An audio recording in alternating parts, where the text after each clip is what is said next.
topmost public enterprises that have got the largest asset values are all managed by males or male CEOs. And interestingly, the other thing most people are not aware of is that we have women CEOs who are generally in Ghana managing public enterprises that has got lower or smaller values, But statistically, there's one thing which, again, triggers a whole lot of interest.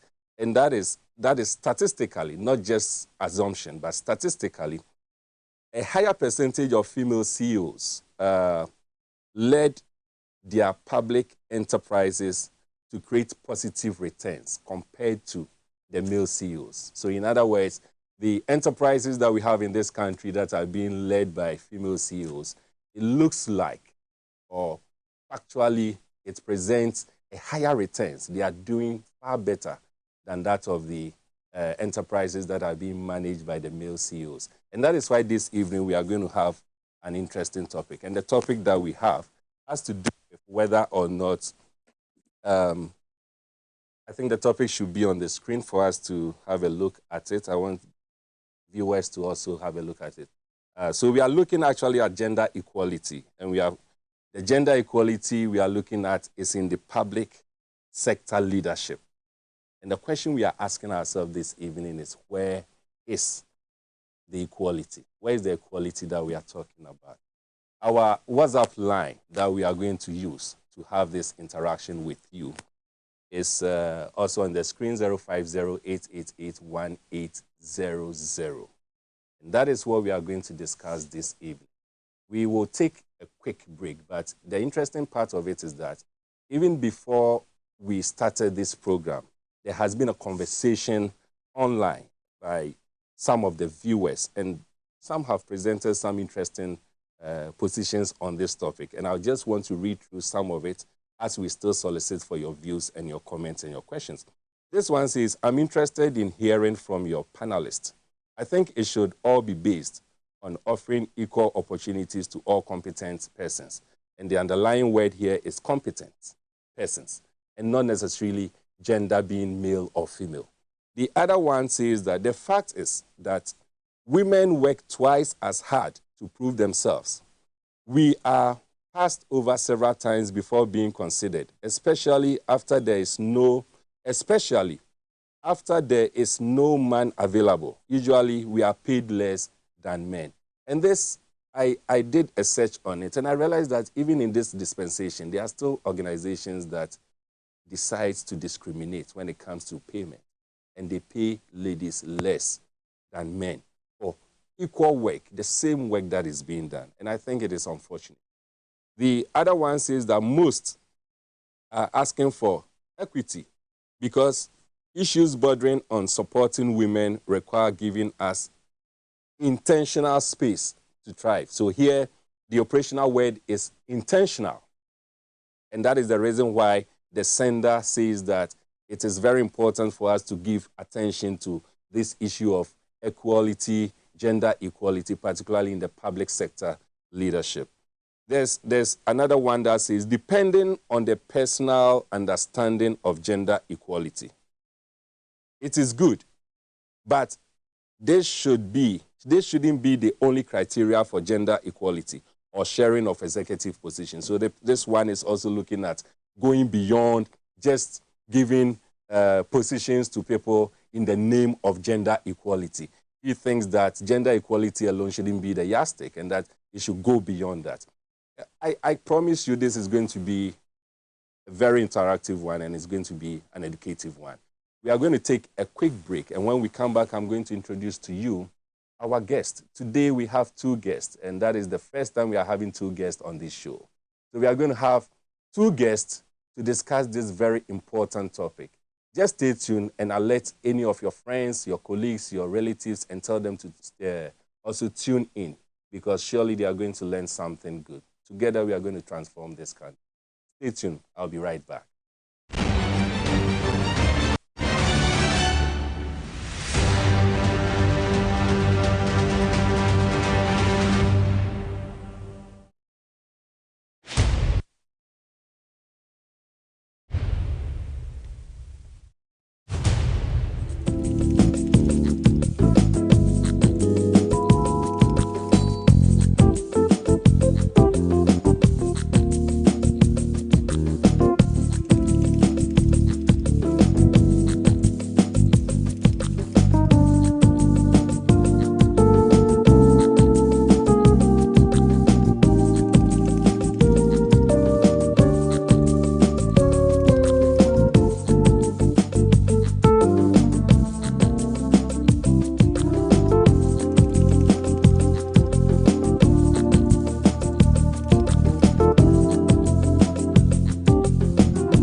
welcome back. One of our guests is not a stranger at all. In fact, he has been part of us over the past period. This should be about his third time or the fourth time being on Politics and Beyond. And that is really strange because the second actually, I was going to say that's strange because typically we don't repeat guests, you know. So Dr. Appiah, we all know him, a brother. He's a political governance and public sector reform expert. He lectures with the University of Ghana. Doc, welcome to Politics and Beyond. You are looking so good. You are looking so good. Yes. And I also want to introduce our first time guest.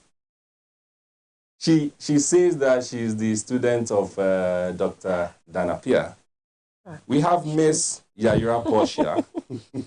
He's an envoy. I mean, she's an envoy, Women in Governance, Eve International Foundation. Portia, welcome to Politics and Beyond. Thank you. Thank you. How has your day been? It has been good, seriously. Great. And especially having my lecturer sitting next to me. It feels really welcoming. Fantastic. Good to know. Now, we've been having this conversation. I'm sure it's a conversation we've been having since time immemorial. And I believe strongly that history will tell us that even as far back as Nkrumah's era, we're discussing this issue of gender. And truly, if you look at history or you study history very well, it will tell you that Nkrumah consciously made effort to ensure, extremely consciously made effort. And I was privy to some of these ladies who benefited from Nkrumah's regime before those I know died, at least about 2 or so of them before they died. And other countries like Rwanda and Co, when you follow it, you realize that they have really been following or making conscious effort to engage in what they call gender equality. Now, gender equality, sometimes it sounds like feminist action kind of thing, but when you look at it critically, you realize that it goes beyond that. Maybe understanding hasn't really come so well. Portia, what exactly, when we talk of gender equality or gender equality, I guess, what does that mean? Okay, so this actually has been an opportunity for me to educate the public on certain things that keep rising when we go out there to talk about gender equality and gender equity. So I would love to make it very clear to the listeners and everybody listening today that equity refers to the fairness and justice, often involving providing resources. And then equality, on the other hand, is about everyone having the same resources and opportunities or treatments regardless of their individual circumstances. So equity and equality are not the same. And we come across a lot of people who actually don't get to know what it's all about. So you meet people and when they talk about gender, they're like, okay, we are talking about women. It's only about women. But it's a broad perspective involving women, men, and the disabled community or our disabled brothers and sisters. And this is actually one reason why we at Eve International is supporting the Affirmative Action Coalition to be able to pass the bill. And that's also another thing that we really want us to dive into so that we get an education. In fact, it is important you mention it because that was the next thing I was coming to. You want to tell us briefly what this Affirmative Action Bill is all about? Okay, so I must say that I want to use this opportunity to acknowledge or give reference to all the great women who have sat down to draft this bill. Looking at it today, I was really amazed at the information, the details they actually went through. I'm sure they did a lot of research on this particular bill, and it's really interesting why. So to date, the bill has not been passed, and I really want I really want to ask, even my lecturer is here, I really want to ask him that, so using the kind of space you find yourself in the academia, why is it that this particular bill has not been passed? And how long has it been? like, yes, Okay. over a decade. So you've gone through it, as I indicated. In summary, what does it entail? What is it supposed to achieve? What does it seek to achieve? Okay, so with reference to the purpose of the bill, Right. it's effectively redress the social, cultural, and economic, political, gender imbalance in the country. So, looking at the history of Ghana, we have a lot of discrimination that occurred in terms of the norms, the culture, and everything. And this bill is to redress all those, in short, both in culture, economic, and political space of the country. That's what the bill is about. So it involves both the men, the women, and then the underprivileged ones, which are the our brothers and sisters who are disabled. That's what the bill is about. So it's giving opportunity to all these people. If you look into if you really read the bill, it's not about only women. It's all about, it's about everybody, and everybody is part of it. Because if you look at everything that it says, from public sector, private sector, the human rights, everything. And I don't know how come this particular bill, I don't know who is going, maybe my lecturer is going to help me to really learn a lot why this bill is not being passed. So we'll come back to the affirmative action bill, because there are some few questions I want us to explore. But I'll go to Dr. Appiah. Doc, we are part of the United Nations, and we have signed a convention. We are part of it. We have this SDG 5, which talks about gender equality. Now, just opposing it to the affirmative action bill, can you tell us what exactly it entails and what it's supposed to do? Okay. So I think, to be specific, I want to quote exactly what SDG 5 seeks to achieve, because much emphasis is placed on the test that not only Ghana, but all other countries agreed that when it comes to women in particular, we have to make sure that they have access to certain things.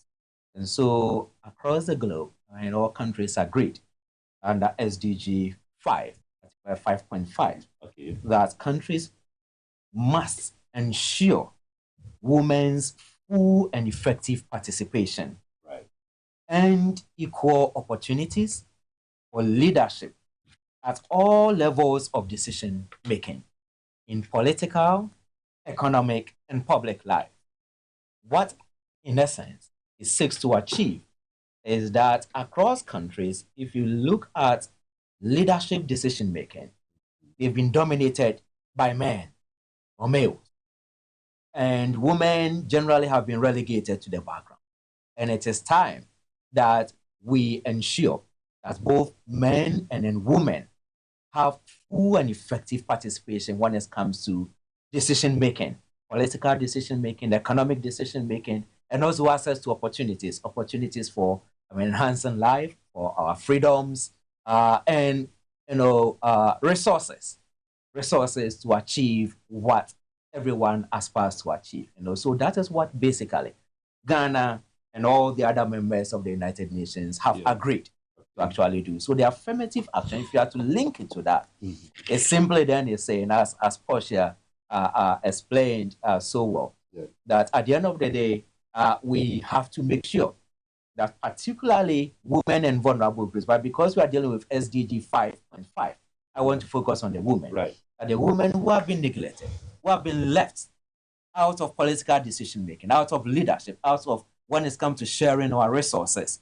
And then we have to make sure that in sharing resources, in creating opportunities for jobs, in creating opportunities to expand life, to expand assets, we have to make sure that these opportunities are shared equally at the end of the day. So the affirmative action bill certainly is to say, Men are here, women are here. We need to bring the women to be as part with the men, ensuring access to, resources that we've all contributed. Right.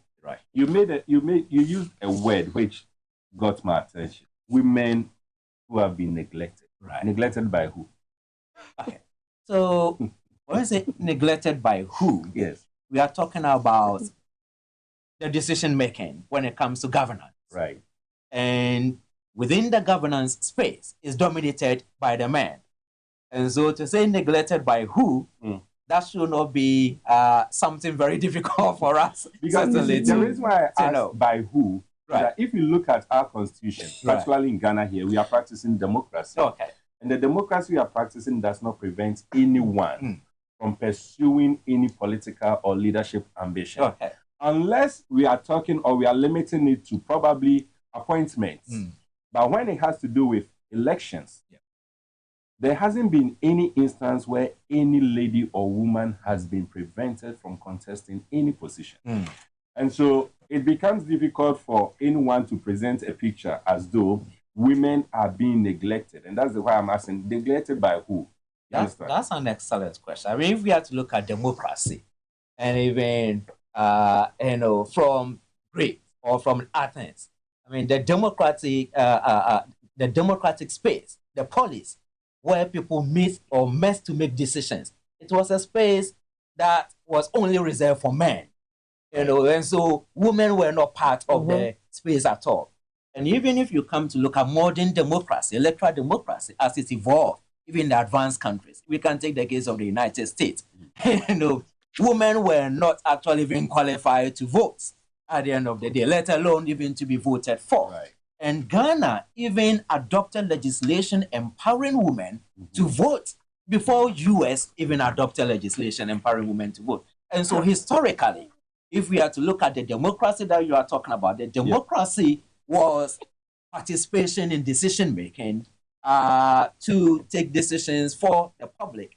But the members who were qualified to take the decisions excluded women in the first place. And so as democracy itself evolved, now we come to appreciate that if democracy is about decision making for the people, by the people, and to enhance the well-being of the people, then the people is not only about male, it is about both male and then female. So we need to make sure. I also think that culture plays a lot of role in this. Because over the past period, our culture has been that women are supposed to be at the back burner. But we shouldn't forget, we are talking about gender. And just like Portia indicated, it involves men. It involves even the disabled.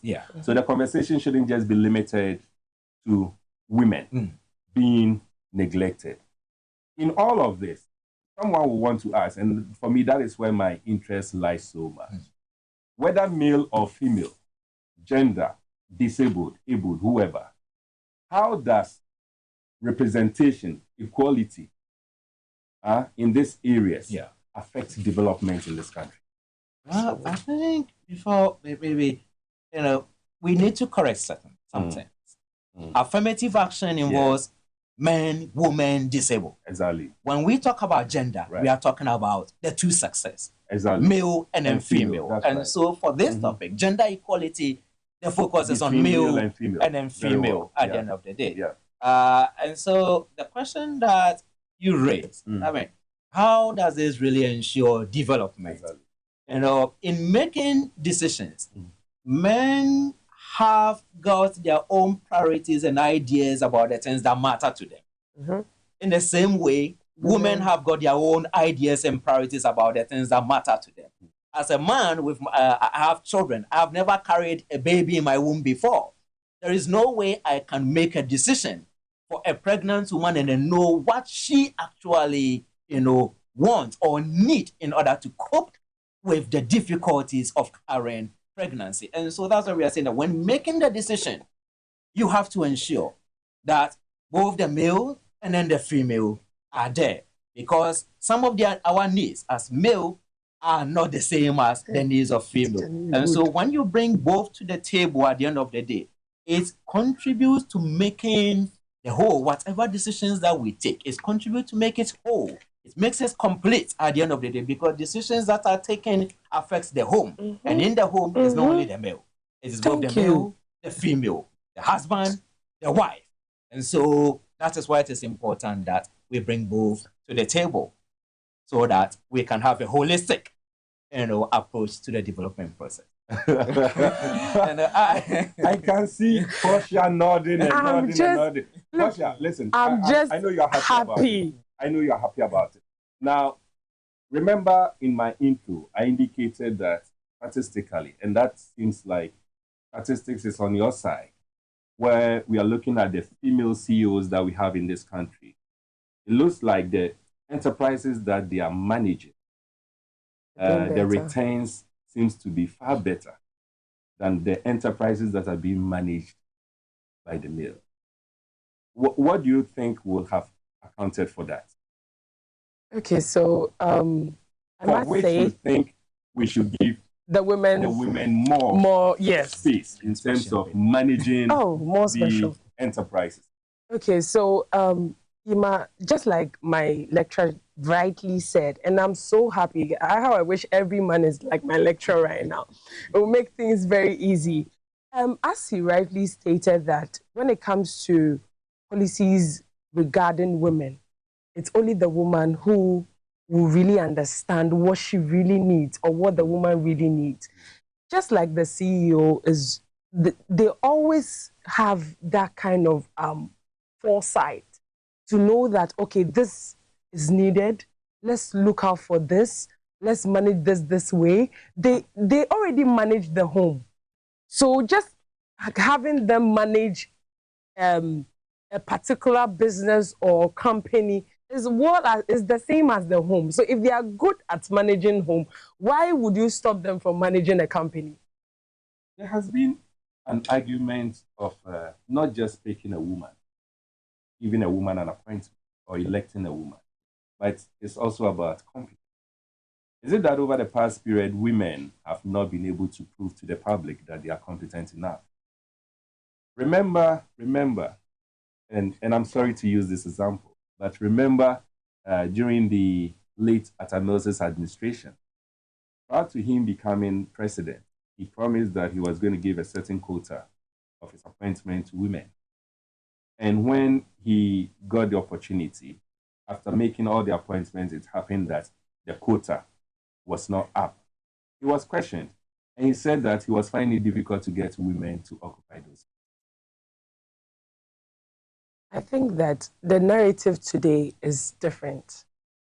I must say that we have very competent women, and I would say I can't speak what happened exactly when he was doing the appointment, but what I can say today is that we have competent women, qualified and competent women, because at first women were shying away from posts or appointments that were going to bring them into the limelight because of education and because of like creating the awareness was not there. But today you have countless women. The CEOs, we have Madame Abiola, who is the UBA West African CEO. We have Prof. Nana, who is now the running mate for the NDC. We have Honorable Jifa Gomashi. We have you can name great women that are actually doing great in whatever they are doing. Right. These are different aspects of women and what they are doing. So I would say that then we would say that they were shying away, but in terms of like today, the education, the awareness that have been created now is bringing them out, and then they are bold enough. And first the narrative was like, okay, women's place is the kitchen. Yeah. So of course, today, my lecturer gave me the opportunity to sit with him on a panel here. He gave me the opportunity, and he knows that, okay, having a discussion with me. So it's the opportunity that we were not giving them. And now we are giving them the opportunity, or they are demanding, or they are aware of what they are supposed to do or contribute, because they know what exactly they are involved in. Now, when you take, for instance, our universities, we had the first vice chancellor, a female vice chancellor at the UCC, University of Cape Coast. today, Legon, and then KNUST. Are you trying to say that this women were not there? They were there. I get you. Yes, so I must say that, as we said, that equity is about the fairness and acknowledging it, and then equality is about giving them like the sameness, the same opportunity. We just have to give the women the same opportunity, and then they'll deliver. Oh, that's the SDG 5. Does it explicitly indicate the target when it comes to women? Do we have a figure to say that, okay, 50%, this percent, that percent? Because if you talk of equality or you talk of equity and leave it in the vacuum, it will be left to the discretion of whoever is in charge. Right. So SDG 5 is gender equality. Right. I mean, that it doesn't mean equality is equality. So equality in terms of numbers, it is one male, one female. I mean, let's look at what we have done so far as a country. Yeah. If my producer would be kind enough to put on the screen the one that was on the screen. Now let's look at it. This is the gender equality in the public sector leadership for Ghana. 70 years for Ghana. 2017, 2018, 2019, 2020, 2021. You know, the targets and the actual. So women. 2017, we had 9 female ministers, representing 24%. Now, deputy ministers, 8, MPs, 30, MMDCs, 20, chief directors, 4, Supreme Court judges, 3, High Court judges, 5. Now, in 2018, looks like there was an increment.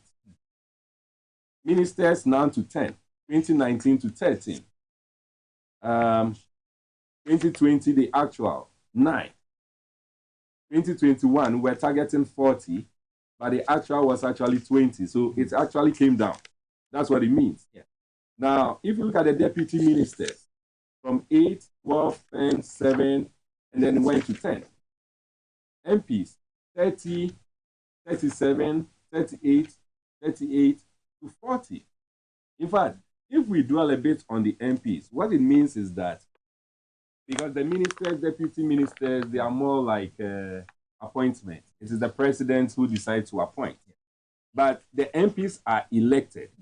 So it means that in terms of gender equality, the electorate seems to be understanding and appreciating it better than our presidents and those that have been appointed to higher authorities to elect or appoint women. Can we make that argument from this? Right. You might know, okay. We cannot make the argument from there. Right. Because if you look at the elections, I think earlier you talk about culture playing a role.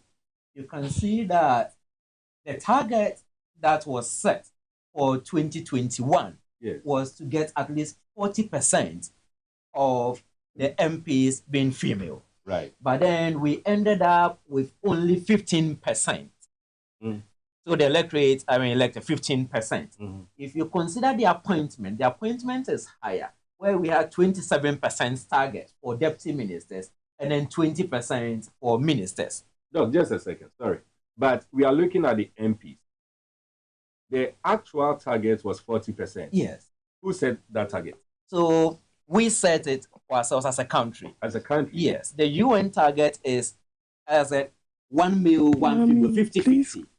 But then for us as a country, we thought that, well, looking at where we are coming from, and look at 2017, where then a percentage of MPs in parliament just 11%. And it will be very difficult from 2017 then to hit 50-50 in 2020 after 2020 election. So we set a target that at least we should target 40%, but we ended up with only 15%. So that is even far away from the target. But again, look at 2020.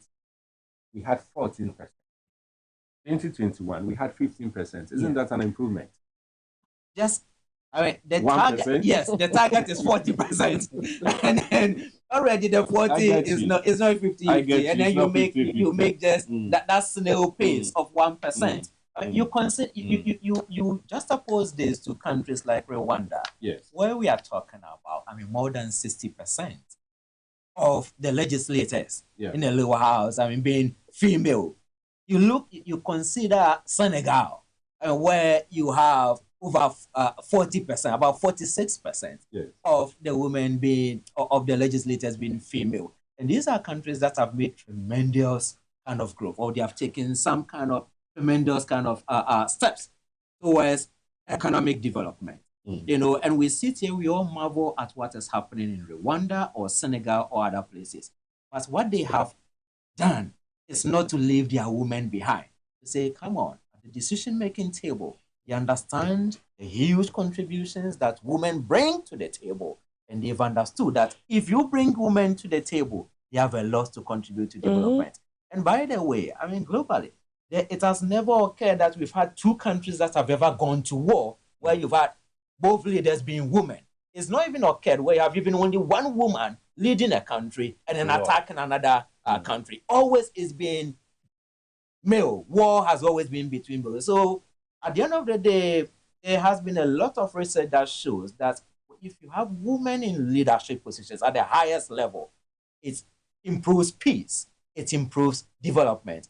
If people want to cast their mind maybe back to COVID-19, the countries that were led by women outperformed the countries led by men in managing COVID-19. Right.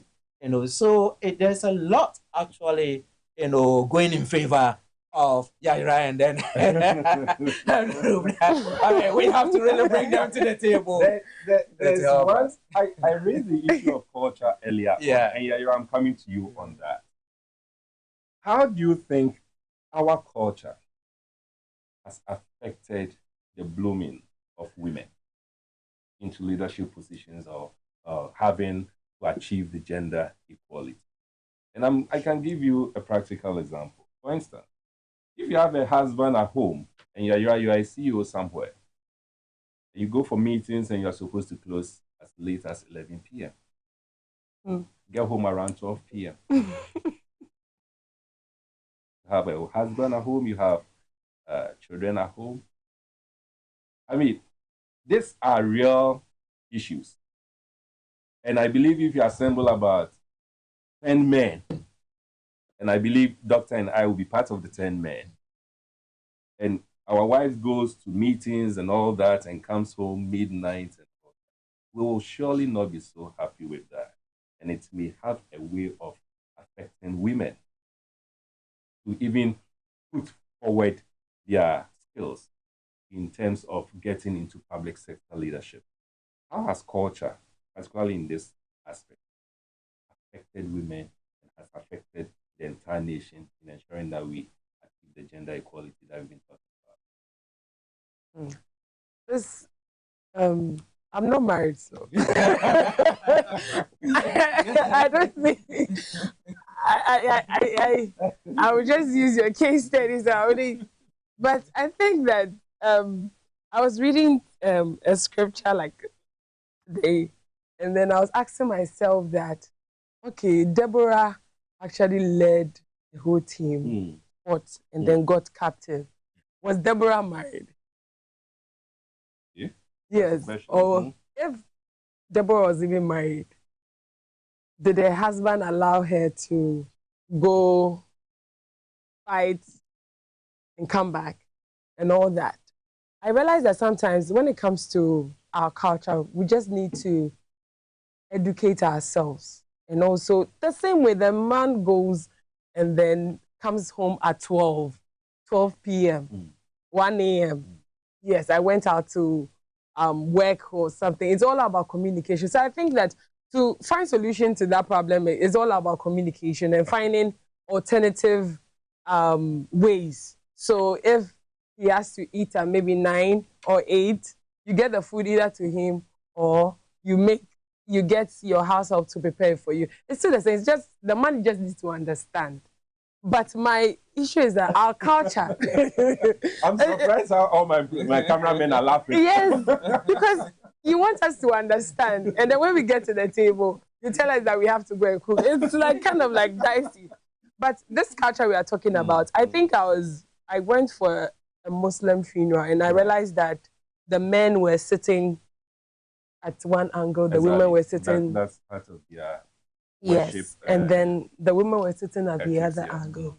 We have instances where when a man is speaking, you, the woman, you have to keep quiet and then you wait and respond. There are lots of things that we encounter based on the ancestral principles or understanding from where we are coming from. Like with me, from my mother is my dad is who they'll teach you how to be submissive and all. Yes, it's there. Nobody is taking that out because as women we have to be submissive. But when it comes to the decision table, it's about what we need to do that is right. If a woman is like, Prof, I'll say that, okay, if a woman is a CEO and she has to work, and the husband understands that, oh, she has to do this, she has to do the same support the woman will give the man, why wouldn't the man give the same support to the woman, knowing what she's doing? So it's just about, okay, admitting the fact that my wife is maybe the Speaker of Parliament and there is recess and then they have to come out like 3 a.m. I see some of my godmothers who go to Parliament and then, especially the last days, they spend like the whole time. The whole night. And they are there.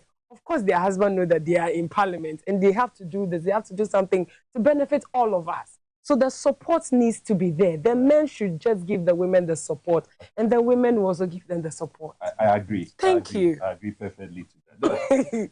Let's look at the recent, probably the recent and the previous district assembly elections. Right. That's statistically, it looks like we are not doing so well. While the producer projects the slide on the 2023 district assembly level, I want to know what you think might be the reason. Prior to the election, I was part of a team that was put together by GIZ to go around the country and then train female aspirants who are interested to contest in the district assembly election. So it is not that women are not really interested in contesting for the election, but there were many cases that we encountered where women who contested in the previous elections and want to stand again for re-election were given ultimatums by either their husband or by the family of the husband or by other people in the community to stand down, otherwise they will not support them, especially ultimatums from husbands who all of a sudden saw their wives being thrown to the public light and being called honorable. And for many of the women, the husbands felt as if now the women had taken away their shine, had taken away their leadership role in the house. And we talk about culture. Culturally, people expect that if you enter a house, the man should be the man. At the end of the day, and demonstrate that he is the man, having more resources even than the woman. And so for the males who saw their wives now becoming now assembly women, honorable, and now some of them having more resources than the males, they felt uncomfortable. And so that contributed to many of the females, actually aspirants, dropping out even from the race. The other thing too that also contributes to it, we have to look at also the biological aspect. That's really, sorry to catch you, but that's so sad. If you look at the figures up there, so 261 MMDCs that we have, we have 85 female, and 15% being female. That's really sad. Very and MMDC is an appointing is an appointive office. Exactly. This is not a directly elected office. And so if as a country we are really serious about hitting the target that we set for ourselves in terms of ensuring gender equality, in political decision making. This is something that should have been very, very easy, for the president to say, come on, let us ensure within the party that we have 50 percent for women and then 50% also for the men. But that is not the reality that we actually achieve. Even it is worse when it comes to the assembly members. Yeah. The elections. Yeah. For the assembly members, yes. Yeah. Until the last election, we had only 3.8%. 3.8% of assembly members being women. And in the recent election, it has increased just a bit from 3.8 to 4.1. But the bottom line is that over 95% of assembly members are male. It comes back to the question of why is it that we don't have many women in that particular kind of space when it comes to the elections of assembly members. And so apart from husbands not allowing the wives to be in that space, I say biologically too, the issue of elections, competitive elections, the whole thing of competitive elections is not one that favors women. Why do I say that? Competitive elections is a means that was actually created to select people into public office in democracies at a time when women were not part of those who were qualified to be voted for.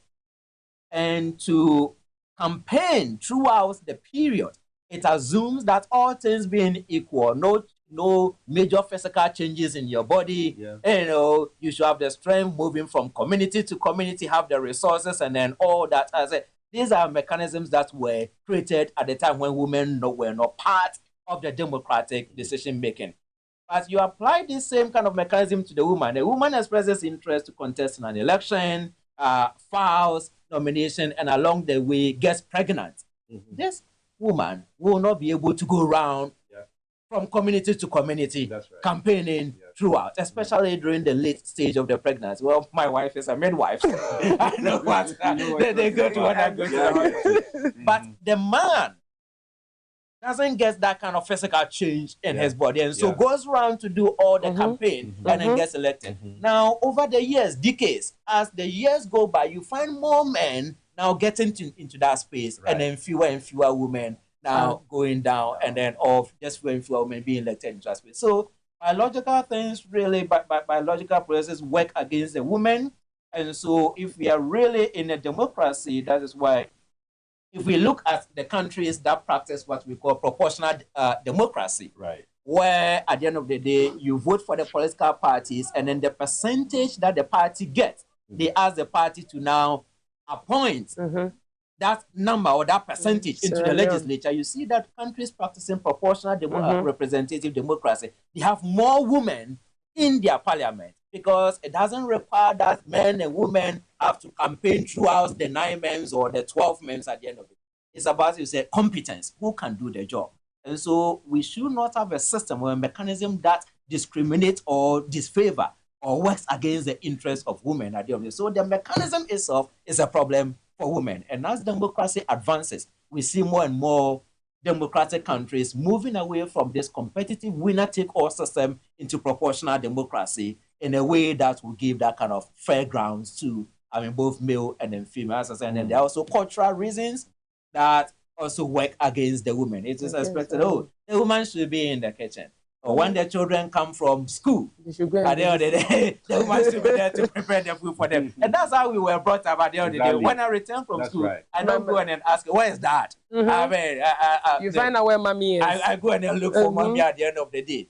And so if you expect that both mom and dad then should also then be, on the field, then campaigning at the same time when the children are looking for the mom, this is not fair at the end of the day, because the woman certainly will come back home and then attend the children that again, she carried in her womb for 9 months, and she's got that kind of more that feeling, of how it feels like, to carry, the child, and how it feels like to care for the child at the end of the day, usually more than men.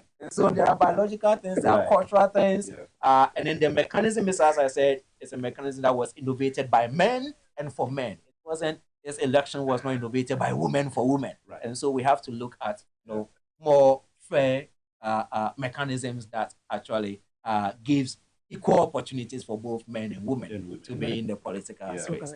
There are a number of messages that have come. I hope the man will not tear me apart.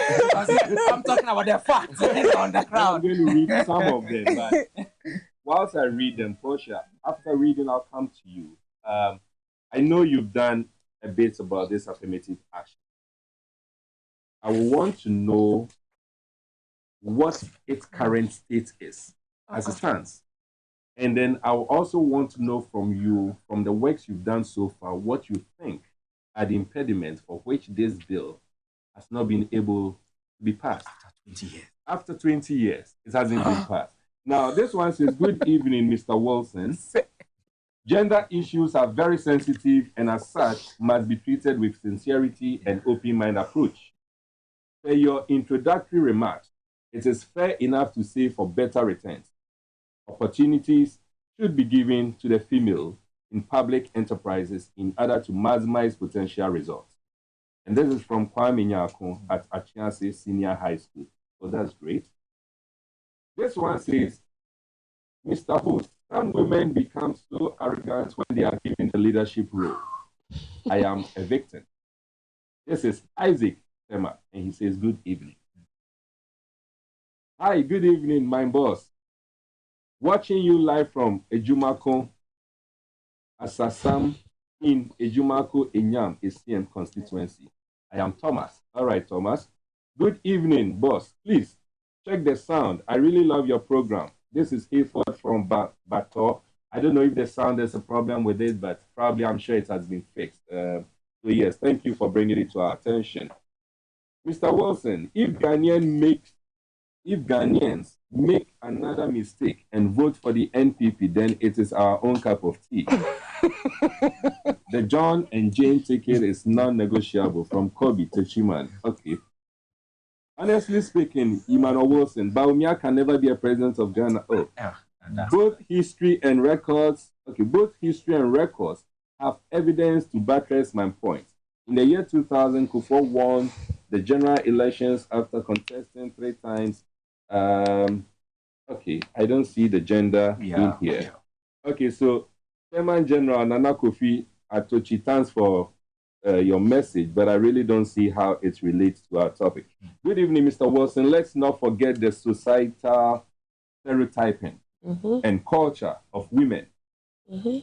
Was the problem at first? But going into the future, much more education of inclusiveness of competent women should be made a target. With that, gender equality can be achieved. Thank you. I'm Hussein Mohammed from Sefi, Ada Bokrom Polyclinic. Okay. Hello, good evening, Mr. Wilson. I'm Hajo K. Bright from Hohoi. When is this NPP government going to employ the first batch of the bed program? when we are starving, we voted for NPP to allow for Alawa, and today, after going through all struggles at college, wrote license, exams, and passed, but we are still yet to be employed. We regretted choosing. Anyway, thank you. Greetings. Anytime I hear the discussion about this gender thing, I get sad. Okay. Women are not vulnerable as against their men counterparts. It's all about the fact that there are positions each thrives better in. Women need to understand their space just as men has to. There's no law, as I know now, that is inhibiting women's efforts in leadership positions. Again, at least our culture and traditions encourages women slapping men, as we have seen in the so-called developed countries. I think our women must rise up to the task because men too have their own born with challenges that tends to make them vulnerable too. This is from Kankam Ajuman Boateng. This one says, gender equality makes sense in the Western world, but definitely not in Africa. The man is the head and therefore responsible for the financial needs of the entire family. A country where looking for a job is a job on its own. Why should we be talking about gender equality at this time? We should rather be talking about massive job creation from Benjamin, Bintum, Apam, Central Region. Benjamin, I like this part of it. It says a country where looking for a job is a job on its own. I think that is really interesting. Anyway, so we'll come back to the rest of the messages, but these are continue bringing in your comments and your questions, and it will be read at the right time. Those that have brought theirs, we'll get back to it. But yes, Portia, so that is it. We are affirmative action bill. It's been there for what, 20 years? Everyone comes and says they are going to pass it. Why? What is it? What is the fear? Why is it that it hasn't been passed all these years? Okay, so EVE International, which is the Women in Governance section of the foundation, yes, a few weeks ago had a dialogue, and then we had the members of the coalition, the Affirmative Action Coalition, and other stakeholders coming together and addressing the issue of women in governance. And then we realized that the bill has not been passed. I must say, I must acknowledge the women that have been on this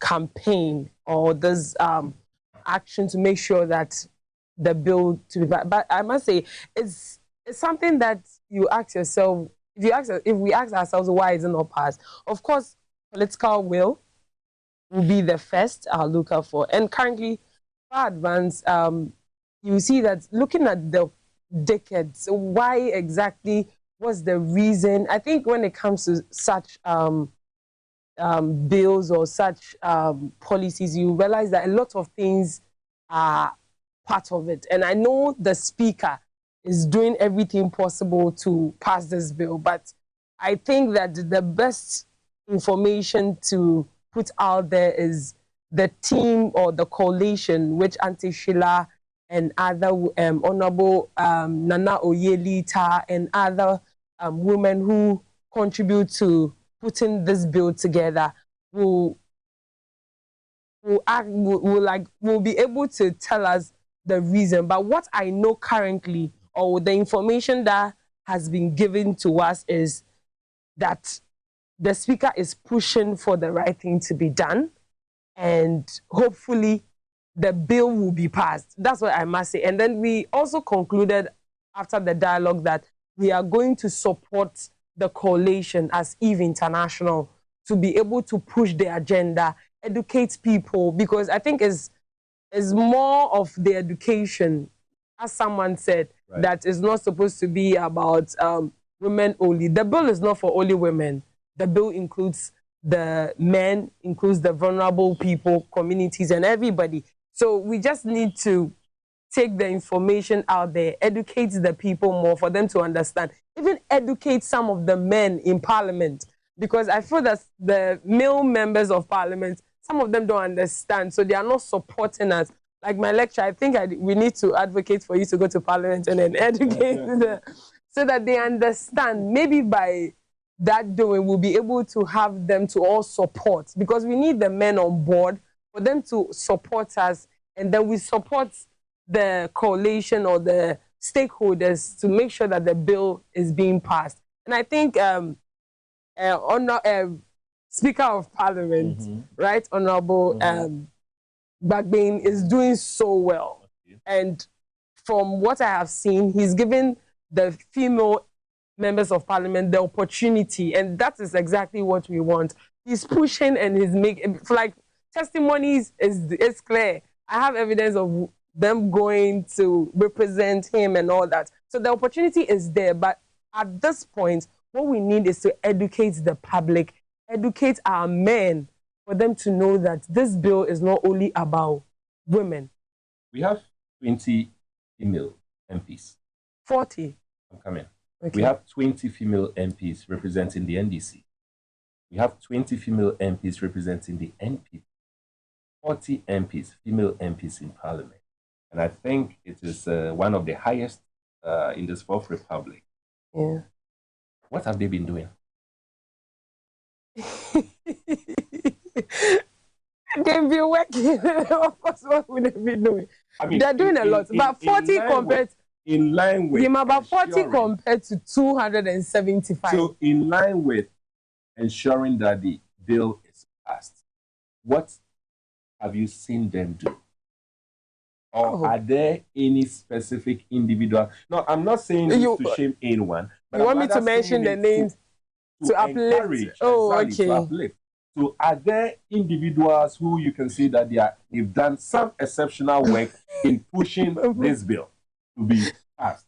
You know, I hope you understand what I'm saying. Yes, please. Yeah. So the truth is, so now we have 40. Yes. You know that to pass a bill, not only the 40 women can pass a bill.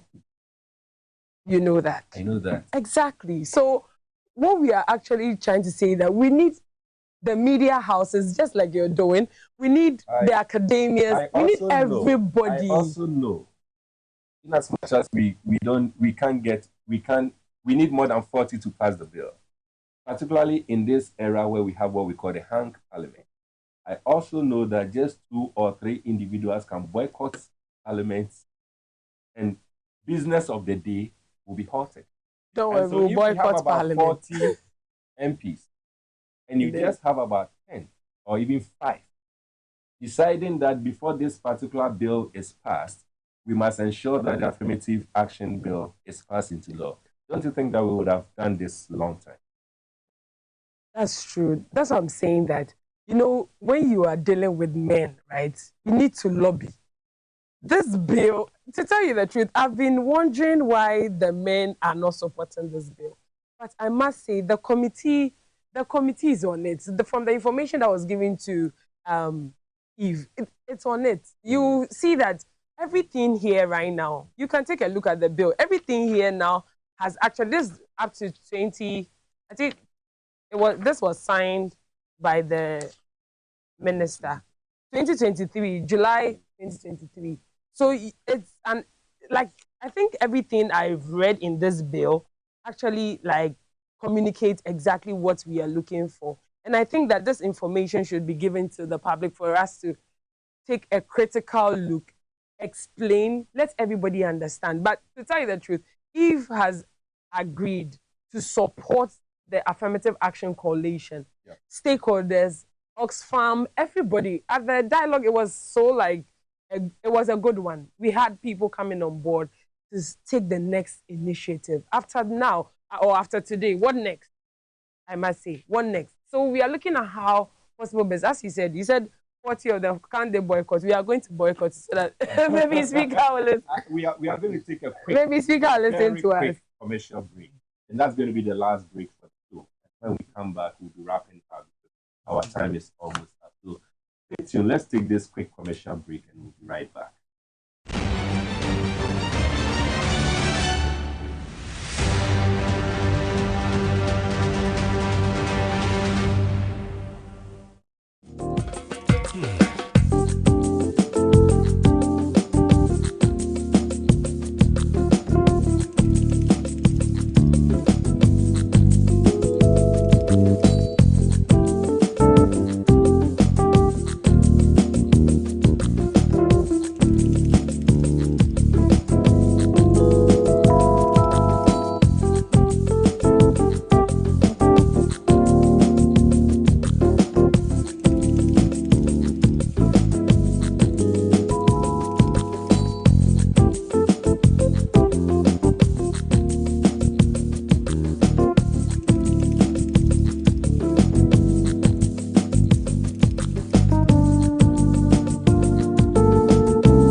Welcome back to Politics and Transformative Program. Indeed, when the program is getting to fighting, we realize that time is fast spent.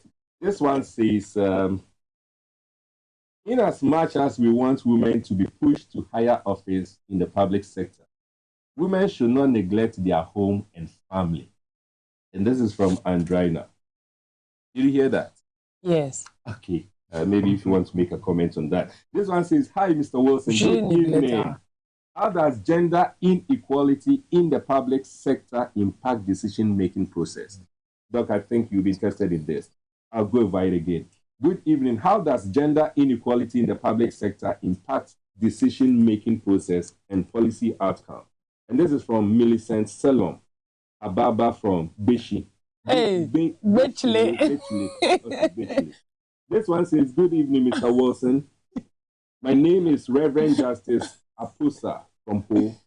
I think we must rethink about enabling women to get involved in politics and also orienting women about the importance to get involved in decision making.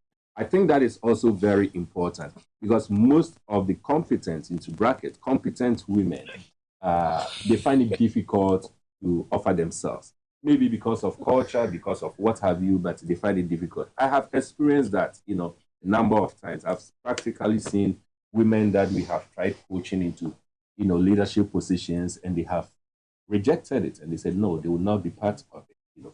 So yes, I agree with you, Reverend Justice. I personally agree with you on that. But most importantly, Doc, talking about gender inequality in the public sector, how does that impact on decision-making process? This is the question that came, and I think we can dovetail it into the question I also had in mind regarding the performances of the female CEOs and whether or not it has any positive bearing. Right. And I think over the past 3 years, the government has been implementing a public sector reform program. The components of that program focuses on gender inclusiveness and inequality.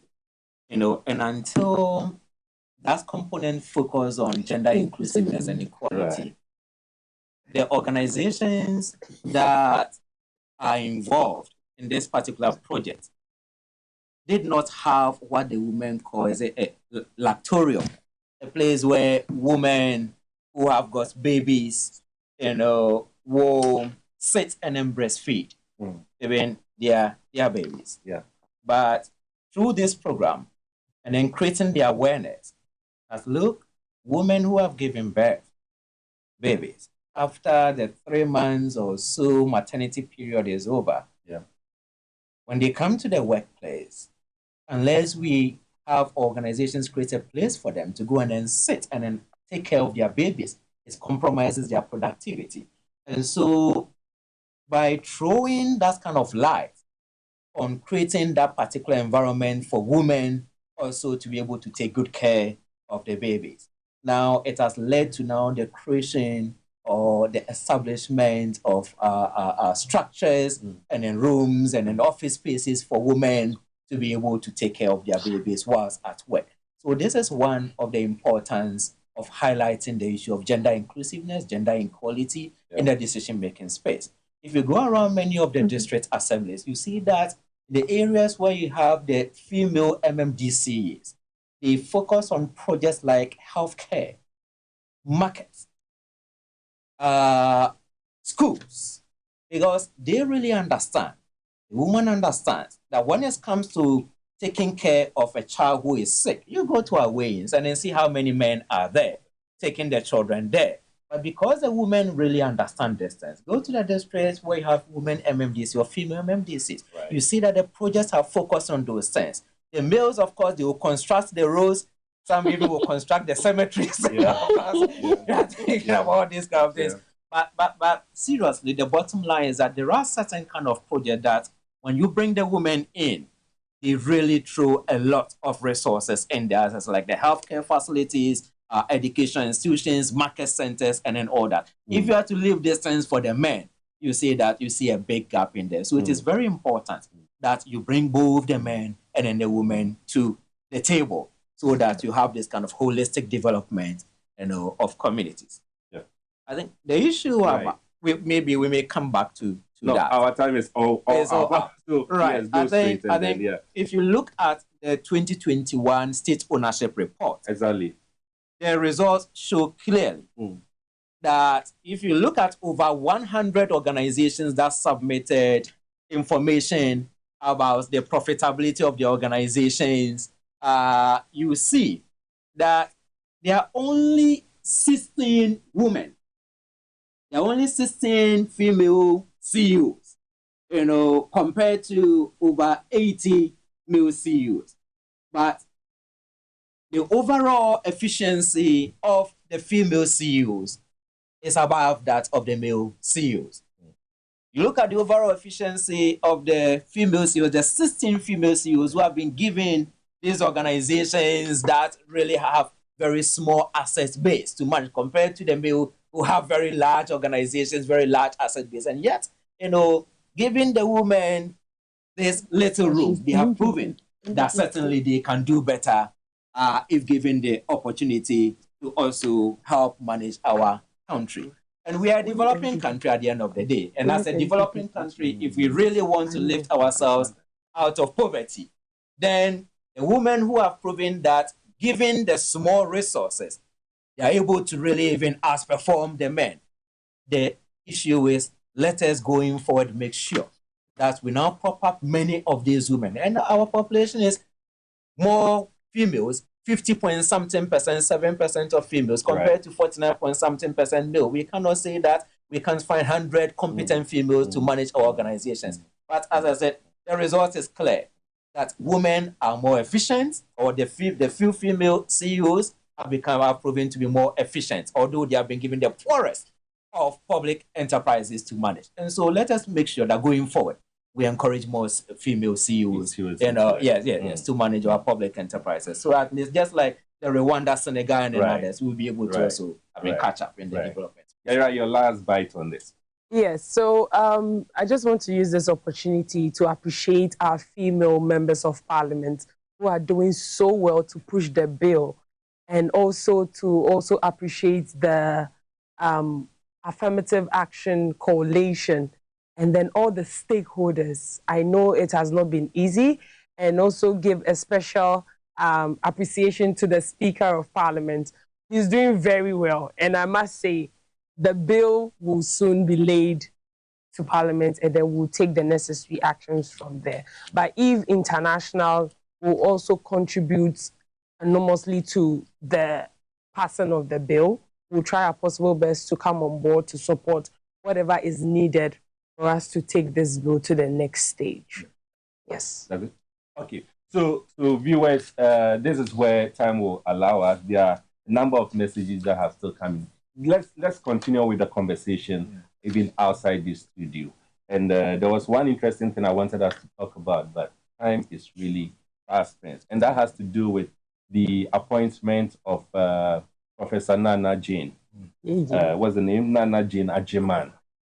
Professor Nana Jane Opoku Ajiman, the running mate of the NDC presidential candidate, that is His Excellency John Mahama. And I wanted us to juxtapose that to the conversation of gender equality, how it is going to have an impact on it, and whether or not having a woman, what we should expect in even the NDC manifesto as far as gender is concerned. But I'm sure we can continue with this conversation on online and on our social media platforms. All too soon, as I indicated, this is where time will allow us. Next week, we are going to have another interactive, transformative program. And trust you me, next week's topic is also going to be of so much interest. I wouldn't want to let you know what it's going to be, but it's going to be of so much interest. So just stay tuned. Remember that this program is going to be repeated this coming Wednesday at 11 a.m. on this same platform, TV XYZ. And what you should also know is that Dr. Daniel Appiah came to the studio with Mrs. Appiah. So, Madam Appiah, thank you so much for giving Dr. Appiah the moral support. I'm sure the next time when it's your turn, he also come and support you. He will come and support. Thank you. Well, viewers, this is where time will allow us. So we meet again next week, Monday. It is still your transformative program with your host, Emmanuel Wilson Jr. And all I can say, good night.